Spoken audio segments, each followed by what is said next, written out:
गीता में भगवान श्री कृष्ण ने रणभूमि में अर्जुन को जो ज्ञान दिया था वह गीता में बताया गया है।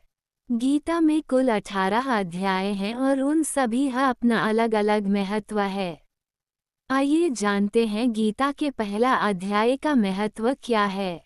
श्री गीता उपनिषदों का सार है।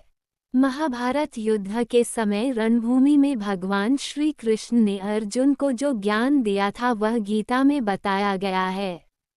गीता में ऐसी बहुत सी बातें हैं जो मनुष्य को जीवन की कई कठिनाइयों को आसान बनाती है।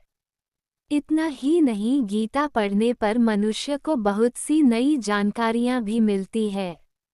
साथ ही हर अध्याय के नियमित पाठ का अपना लाभ और महत्व है। भगवान शिव ने देवी पार्वती को गीता के पहले अध्याय के पाठ का महत्व जो बताया है वही यहाँ आपके लिए प्रस्तुत है। लेकिन गीता के पहले अध्याय के महत्व को जानने से पहले जान लीजिए श्रीमद्भगवद्गीता के प्रथम अध्याय की खास बातें। गीता के पहले अध्याय का नाम अर्जुन विषाद योग है।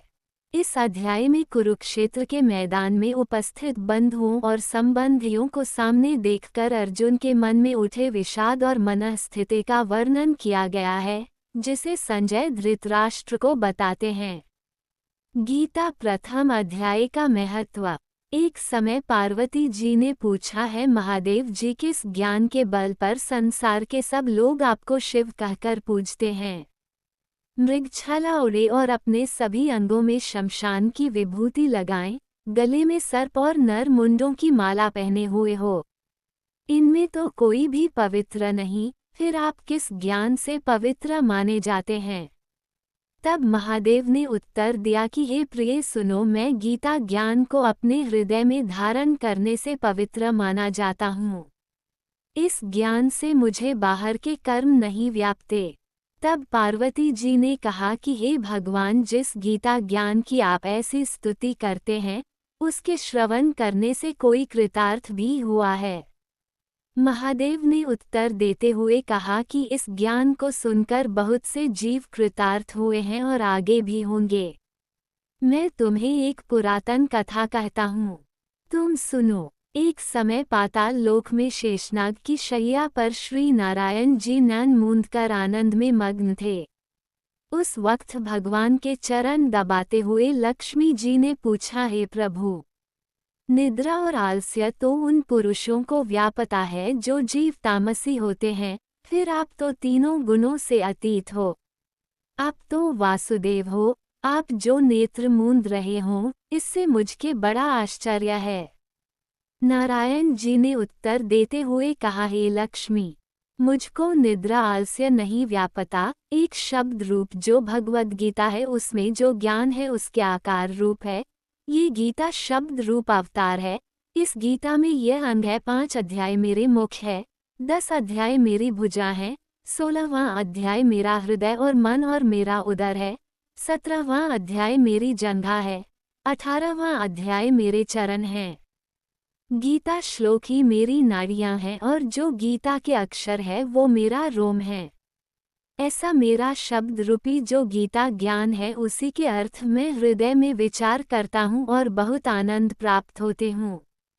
लक्ष्मी जी बोली, हे श्री नारायण जी, जब श्री गीता जी का इतना ज्ञान है तो उसको सुनकर कोई जीव कृतार्थ भी हुआ है, सो मुझसे कहो। तब श्री नारायण ने कहा, हे लक्ष्मी, गीता ज्ञान को सुनकर बहुत से जीव कृतार्थ हुए हैं, सो तुम श्रवण करो।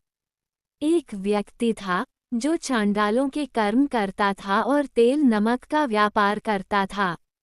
उसने एक बकरी पाली। एक दिन वो बकरी चराने के लिए वन में गया और वृक्ष से पत्ते तोड़ने लगा।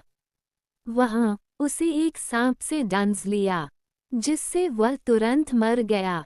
मरने के बाद उसने बहुत से नरक भोगे और फिर उसका जन्म बैल के रूप में हुआ। उस बैल को एक भिक्षुक ने मोल लिया। वह भिक्षुक उस पर चढ़कर सारे दिन मांगता फिरे।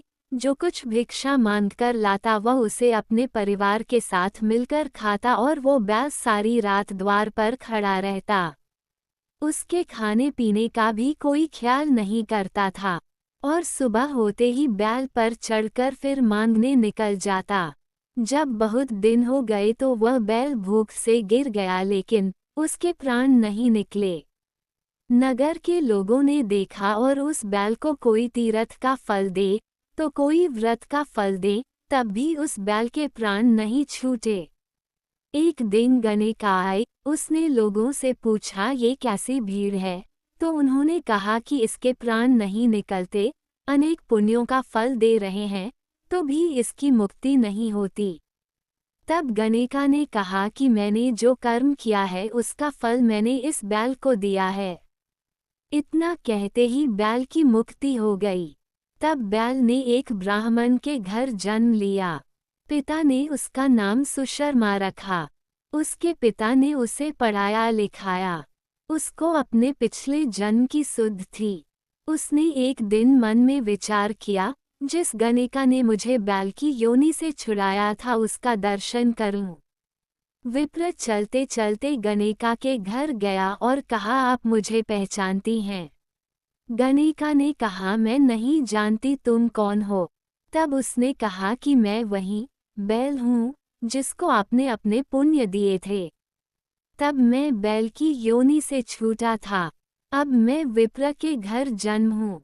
आप अपना पुण्य बताएं। गणेका ने कहा कि मैंने अपने जाने पुण्य नहीं किया, परंतु मेरे घर एक तोता है। वह रोज सवेरे कुछ पढ़ता है। मैं उसका वाक्य सुनती हूँ, उस पुण्य का फल मैंने तुम्हें दे दिया। तब विप्र ने तोते से पूछा कि तू सवेरे क्या पढ़ता है? तोते ने कहा, मैं पिछले जन्म में विप्र का पुत्र था। मेरे पिता ने मुझे गीता के पहले अध्याय का पाठ सुनाया करते थे। एक दिन मैंने गुरु से कहा कि मुझको आपने क्या पढ़ाया है। तब गुरुजी ने मुझे शाप दिया कि तू तोता बन जा। इसके बाद से मैं तोता बन गया। एक दिन बहेलिया मुझे पकड़ ले आया और एक विप्र ने मुझे मोल ले लिया। वह विप्र भी अपने पुत्र को गीता का पाठ सिखाता था। तब मैंने भी ये पाठ सीख लिया। उसी दिन विप्र के घर में चोर घुस गए। उन्हें धन तो प्राप्त नहीं हुआ, लेकिन वह मेरा पिंजरा उठा ले आए। उनकी यह गणेका मित्र थी। वह मुझे उसके पास ले आए। सो मैं नित्य प्रातः गीताजी के पहले अध्याय का पाठ करत हूँ, जिसे ये गणेका सुनती है। पर इस गणेका को समझ में नहीं आती। जो मैं पढ़ता हूँ वही इस गणेका ने तेरे निमित्त दिया था। वह श्री गीताजी के पहले अध्याय का फल था। तब विप्र ने कहा कि हे तोते, तू भी विप्र है, मेरे आशीर्वाद से तेरा कल्याण हो। सो हे लक्ष्मी। विप्र के इतना कहते ही वह तोता भी मुक्ति को प्राप्त हो गया। तब गणेका ने बुरे कर्म छोड़ भले कर्म ग्रहण किए और नित्य स्नान करके श्री गीताजी के प्रथम अध्याय का पाठ करना शुरू कर दिया, जिससे उसकी भी मुक्ति हो गई।